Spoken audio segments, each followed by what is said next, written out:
Hello বন্ধুরা, তোমরা সবাই কেমন আছো? আশা করছি সবাই খুব খুব ভালো আছো। তো 2025 আপাতত শেষের দিকে, তাই পুরানো বছরকে আমরা বিদায় জানিয়ে নতুন বছরকে আলিঙ্গন করে নেব।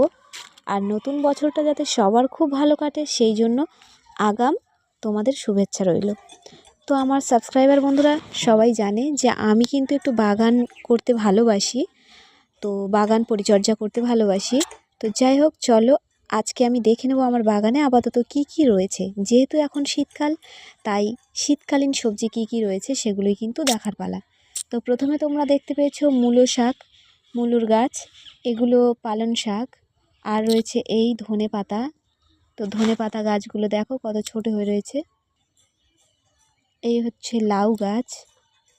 তো লাউ গাছটা বর্তমানে প্রায় শুকিয়ে যেতে চলেছে, তবুও দেখো দুটো ছোট ছোট ফল। এই দেখো আমার পুঁই শাক গাছ। তো পুঁই শাক গাছগুলো কিন্তু খুব সুন্দর দেখাচ্ছে, অনেক সুন্দর দেখাচ্ছে। দেখো সবুজ, তোমরা কেমন দেখতে পাচ্ছ? আশা করি ভালোই দেখতে পাবে। তো আপাতত আমার বাগানে এসবই রয়েছে।